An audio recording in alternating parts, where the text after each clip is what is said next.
शिव आणि अक्षराचं लग्न पार पडले. त्या दोघांनी मोठ्यांचे आशीर्वाद घेतले. आलेले पाहुणे मंडळी त्यांना शुभेच्छा देत होती. थोड्याच वेळात त्याच मांडवात घरी समर तिच्याबरोबर लग्नाच्या बंधनात अडकणार होता. धगधगती आग त्याच्या डोळ्यात दिसत होती. नवरी मुलीला बोलवा, मुहूर्ताची वेळ झाली आहे, गुरुजी म्हणाले. तसे माईंनी कुणाला तरी तिच्या रूमकडे पाठवून दिले. गुरुजींचा निरोप घेऊन गुरुजींनी समरला मांडवात बोलवलं. तसा तो मांडवात असलेल्या आलिशान अशा छोट्या खुर्चीवर जाऊन बसला. पायऱ्या उतरताना जसा पैजणाचा आवाज झाला तसे सगळ्याचे लक्ष तिच्याकडे गेले आणि सगळे पाहतच राहिले. मरून रंगाच्या लेहंग्यामध्ये खूप सुंदर दिसत होती. चेहऱ्यावर घुंगट घातल्याने तिचा चेहरा स्पष्ट असा दिसत नव्हता, पण तरीही त्या जाडीदार घुंगट मधून तिचे सौंदर्य दिसत होते. आणि इकडे त्याने रागाने घट्ट मूठ आवळून घेतली होती, कारण सगळ्यांचे लक्ष तिच्यावर होते. गुरुजी पटापट लग्नाच्या विधी करायच्या. त्याचा कणखर आवाजाने गुरुजींनी घाबरतच हो म्हणाले. हळूहळू एक एक पाऊल टाकत ती मांडवाजवळ येत होती. नजर खाली झुकलेली होती. मंडपात येऊन ती त्याच्या बाजूच्या खुर्चीवर जाऊन बसली. नजर अजूनही खालीच होती. त्याने एक कटाक्ष तिच्यावर टाकला आणि समोर पाहू लागला. गुरुजीने जसे जसे सांगत होते तसे तसे ते दोघेही विधी पूर्ण करत होते. ती तर लग्नात असूनही नसल्यासारखी होती. मनाविरुद्ध लग्न करत होती. तो लग्न करायचं म्हणून करत होता, का तर तिला अद्दल घडविण्यासाठी. नवरीच्या भांगेत कुंकू भरा, गुरुजी समरला म्हणाले. तसे मागे उभे असलेल्या एका बाईने तिच्या डोक्यावरील घुंगट बाजूला केला. त्याची नजर तिच्या चेहऱ्यावर काही क्षण रेंगाळली, पण लगेच भानावर येत त्याने पटकन तिच्या भांगेत कुंकू भरलं आणि लगेच समोर पाहू लागला. आता हे मंगळसूत्र गळ्यात घाला, गुरुजी म्हणाले. तसे त्याने ते मंगळसूत्र हातात घेऊन तिच्या गळ्यात बांधताना हळूच कानाजवळ म्हणाला, हे जगासाठी मंगळसूत्र असेल, पण तुझ्यासाठी फास. एवढं बोलून तो लगेच बाजूला झाला. नकळत तिच्या डोळ्यातून अश्रू आले. न केल्याची शिक्षा तिला मिळत होती. आता तुम्ही दोघे फेरी घेण्यासाठी उभे राहा, गुरुजी म्हणाले. तसे समर उभा राहिला, पण ती मात्र एकटक जळत असलेल्या अग्निकुंडाला पाहत होती. जान, गुरुजी काय म्हणाले ऐकलं का तू? त्याने हसत हळूच पण आवाजात जवळ ठेवून विचारलं. तरीही तिच्या काही रिस्पॉन्स नाही. पाहून तो थोडा खाली झुकला. तिच्या घट्ट हात पकडून तिला उभी केलं. गुरुजींनी जसे जसे वचन बोलत होते तसे तसे ते दोघे फेरी घेत होते. त्याने तिचा हात घट्ट पकडला होता, ज्याने तिला त्रास होत होता. डोक्यावर घुंगट होते म्हणून डोळ्यातून वाहणारे अश्रू कुणालाही दिसत नव्हते. 7 वचन झाल्यावर गुरुजींनी त्यांना मोठ्यांचे आशीर्वाद घ्यायला सांगितले. ते दोघे पती पत्नी झाले होते. हा विवाह सोहळा संपन्न झाला, गुरुजी म्हणाले. माईच्या पाया पडल्यावर माईंनी आशीर्वाद दिला. सदा सौभाग्यवती भव आणि आयुष्यमान भव म्हणाल्या. ते दोघेही सगळ्यांच्या पाया पडले. रात्री 10 वाजता जेवण झाल्यानंतर अक्षराची पाठवणी करत होते. अक्षराची पाठवणी झाल्यानंतर आता स्वागताची तयारी चालू होती. तोपर्यंत ते दोघेही राजवाड्याच्या मुख्य प्रवेशद्वाराबाहेर उभे राहिले होते. समर कॉलवर बोलत होता. त्याची अचानक झालेले लग्न पूर्ण कोल्हापुरात चर्चेचा विषय झाला होता. फ्रेंड्सची कॉल रिसीव्ह करून तो त्यांना अँसर देत होता. पुरता वैतागून गेला होता. माई, अजून किती वेळ इथे ताटकळत उभे राहावं लागणार आहे? पटापट करा ना, समर म्हणाला. थांब जरा वेळ, ज्या काही रीती भाती आहेत त्या पूर्ण कर आणि जा मग तुझ्या खोलीत, माई कडक शब्दात म्हणाल्या. ओके ओके, तू चिडू नकोस, समर नरमीच्या सुरात म्हणाला. माई, झाली तयारी. उमा ओवाळणीचे ताट घेऊन येत म्हणाल्या. माईंनी ते ओवाळणीचे ताट घेतले. दोघांनाही औक्षण केले. मग उमा यांनी ओवाळले. चेहऱ्यावर थोडेही हसू नव्हते, पण माईचा धाक असा होता की त्यांना नाईलाजाने ओवाळावंच लागलं. हे उजव्या पायाने माप ओलांड आणि आत ये. उमा एकदम वृक्षपणे म्हणाल्या. ती माप ओलांडणारच त्याआधीच माई म्हणाल्या, थांबा. तशी तिने पाय मागे घेतला. सगळे माईंना पाहू लागले. उमा तर मनातून खुश झाल्या होत्या. उखाणे घेण्याची पद्धत आहे की नाही काय? सूनबाई, तुमच्या लग्नाला बरीच वर्षे झाली. आता तर तुम्हालाही सून आली, तरीही तुम्हाला सांगावं लागत आहे हे की नवरीला उखाणे घेऊनच मग मापण ओलांडून आत घेतात. सगळ्या पद्धतीने विसरले की काय तुम्ही? माई कडक शब्दात उमाची कान उघडणे करत होत्या. माई ते उमा पुढं काही बोलणार तर त्याआधीच माईंनी हात दाखवून त्यांचं बोलणं थांबवलं. लग्नविधीत झालंय ना, मग किर्लोस्कर घराच्या ज्या काही पद्धती आहे त्या सगळ्या पूर्ण झाल्याच पाहिजे. काही का असेना, ती मुलगी आता या घरची सून आहे. लक्षात ठेवा सगळ्यांनी. जडजडीत कटाक्ष सगळ्यांवर टाकत माई म्हणाल्या. सूनबाई, घ्या उखाणा, उमा म्हणाल्या. तशी तिने नकारावर केली. ती काही बोलत नाही म्हणून उमा म्हणाल्या, काय झालं? मला नाही येत उखाणा, नाजूक आवाजात म्हणाली. उमा बोलणार त्याआधीच तिथे असलेली एक स्त्री पुढे आली आणि तिच्या कानाजवळ जाऊन काहीतरी सांगितले. तशी तिने पटकन त्याच्याकडे पाहिलं तर त्या तिच्याकडे पाहून हसल्या. ताई तुम्ही? उमा म्हणाले. उमा, वेळ काय आहे? त्यात तिची तरी काय चूक?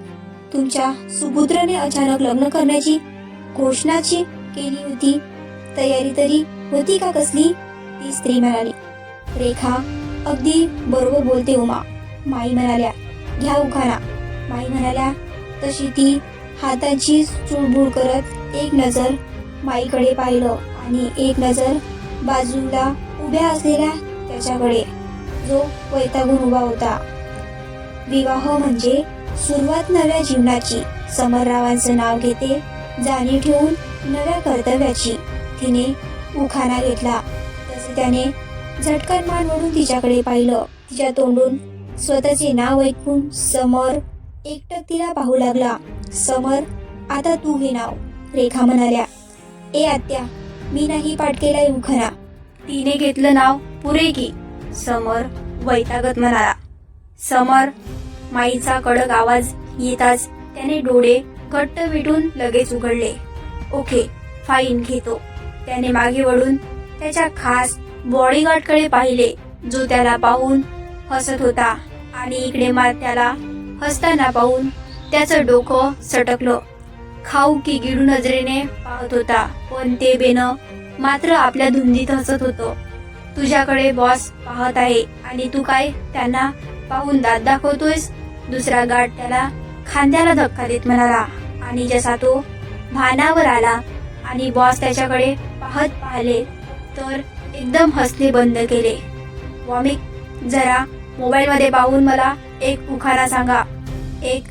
एक शब्दावर जोर देत समोर दात ओठ खात म्हणाला. हो बॉस. वॉमिक घाबरून पुढे गेला आणि मोबाईल मध्ये उखाणे सर्च केले. समोर उखाण्याची लिस्ट होती. हे घ्या बॉस, उखाणे. मोबाईल त्याच्या समोर पकडत वॉमिक म्हणाला. त्याने त्याच्या हातातून मोबाईल घेतला आणि चांगला उखाणा पाहू लागला. अस्सल सोने 24 कॅरेट शर्वरीचे नाव घेते, कारण माझे झाले आज डायरेक्ट मॅरेज. समरने उखाणा घेऊन एक नजर समोर पाहिले तर सगळे त्याला असे काही पाहत होते की बास, वा, खूप छान. माईनी अशी काही लुक दिला की समर इकडे तिकडे पाहू लागला. या सुनबाई, आत हे माप ओलांडून आत या, रेखा म्हणाल्या. उजव्या पायाने माप ओलांडले आणि आत आली. कुंकवाच्या पाण्यात पाय ठेवून ती एक एक पावले टाकत पुढे जात होती. रेखा, या दोघांनाही देवखोलीत घेऊन जा, माई म्हणाल्या. हो माई, रेखा म्हणाल्या. रेखा त्या दोघांनाही घेऊन देवखोलीत घेऊन गेल्या. तिला हळदी कुंकू लावले. दोघेही देवाच्या पाया पडले. आत्या, झालं का आता? समर म्हणाला. हो झालं, चला बाहेर, आत्या म्हणाल्या. जड लेहंगा पकडून शर्वरी चालत होती. समर मात्र पटापट पुढे जात होता आणि ती त्याच्या मागे ओढली जात होती, कारण उपरणाला आणि तिच्या ओढणीला गाड बांधल्याने. आता इकडे आलिशान अशा फरच्या सोफ्यावर सगळे आरामशीर बसले होते. त्या दोघांनाही समोरासमोर सोफ्यावर बसवलं होतं. सुनमुखाचाही कार्यक्रम पार पडला. हे बघ समर, तू लग्न करण्याचा निर्णय घेतला, आम्ही तो मान्य केला. आता सगळ्या रीती रिवाजाप्रमाणे सगळ्या रीती होणार. त्यातून काहीच बोलायचं नाही आणि तोंड जर अजिबात वाकडं करायचं नाही, माईंनी सुनावलं. माई, तुला माहिती आहे मी लग्नाचा निर्णय का घेतला ते? ती पळून गेली होती आणि पुन्हा पळून नको जायला म्हणून, आणि आपल्या सानवीला हिनेच पळून लावलं आहे. आपल्या घराच्या इज्जत घालवली होती. ते बरं की अक्षराने लग्नाला हो म्हणाली, नाहीतर काही खरं नव्हतं. मला सगळंच माहिती आहे समर, तुझीच आजी आहे. इथे कुणाला नसेल कळलं, पण मला कळलं ना. त्यामुळे हा भोळेपणाचा आव तर माझ्या समोर नकोच करू. माई समरकडे रोखून पाहत म्हणाल्या. तसा तो थोडा गडबडला, पण त्याने चेहऱ्यावरचे भाव अजिबात बदलले नाही. समर पुरता वैतागून गेला होता. माई, झाले का सगळे विधी? मी जाऊन झोपू का माझ्या रूम मध्ये? समर म्हणाला. हो बाबा, जा झोप, माई म्हणाल्या. तसा तो झटपट पावले टाकत पुढे जाऊ लागला. तशी ती त्याच्या मागे पटकन ओढली गेली. अरे हळू, तुझा फास्ट चालल्यामुळे तुझ्याबरोबर शर्वरीही ओढली जात आहे, जरा हळू, रेखा म्हणाल्या. तसा तो हळूहळू चालू लागला. मी इतकाच हळू चालू शकतो, समर म्हणाला आणि भरभर पायाने चढून वर निघून गेला. शर्वरी पडतच त्याच्या मागे ओढली जात होती. अरे हळू ना, त्या मुलीला काही झालं तर तिच्या आई वडिलांना काय उत्तर देणार आपण? माई मागून ओरडल्या. माई, ती आता किर्लोस्कर आहे, माझी पत्नी, काय उत्तर द्यायचं ते मी देईन. समर मागे न पाहताच वरतून ओरडला. रूम येत असल्याने धाडकन दरवाजा उघडला आणि आत आला. उपकरण त्याने मागे तिच्या अंगावर टाकून दिले. ती तशीच त्याच्या रूमच्या दरवाज्यात उभी राहिली होती. तो मात्र वॉशरूम मध्ये निघून गेला. ती मात्र त्याच्या रूम निहाळत तशीच उभी होती, आत जाऊ की नको विचार करत. समर फ्रेश होऊन बाहेर आला, तरीही ती तशीच उभी होती आणि हे पाहून त्याचं डोकं सटकलं. आता जर का तू आत आली नाहीस तर मी काय करेल याची मला गॅरंटी नाहीये. त्याचा आवाज कानावर पडतात ती पटकन आत आली, पण तिचा पाय उपरणात अडकला आणि ती तोल जाऊन पडणार होती की त्याने पकडलं. तिने घट्ट डोळे बंद केले होते या भीतीने. घुंगट थोडा चेहऱ्याचा वर गेला होता.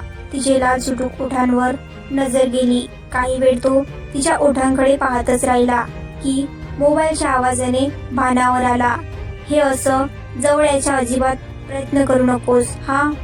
मी तुझी शिक्षा कमी करेल असं तुला वाटत असेल तर ते सगळं मनातून काढ. आताशी तर तू माझी बायको झाली आहेस. तिला एकदम बाजूला करत पायऱ्या चढतो. रूम मध्येच असलेल्या त्याच्या प्रायव्हेट रूम मध्ये निघून गेला आणि जोरात दरवाजा आपटला.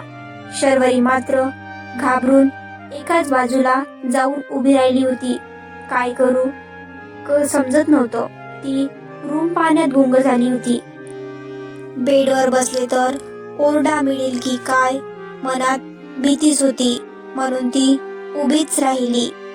त्याची आलिशान बेडरूम 2 BHK फ्लॅट एवढी होती. रूमच्या मधोमध एक मोठा आरामदायक बेड आहे. बेडची डिझाईन पांढऱ्या रंगाची होती आणि त्यावर सुनहरी रंगाचे कव्हर होते. रूमच्या छतावर आणि बेडच्या हेडबोर्डवर लहान लाईट्स लावलेल्या होत्या. बेडच्या दोन्ही बाजूला पांढऱ्या रंगाची बेड साइड टेबल्स होते. त्यावर फुलांचा वास ठेवला होता. बेडच्या खाली मऊ पांढरी रग्ज टाकली होती. रूमच्या खिडक्यावर ही पांढऱ्या रंगाचे पडदे होते.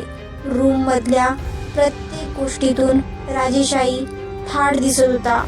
एका बाजूला जिना होता जो वरच्या रूमकडे जात होता.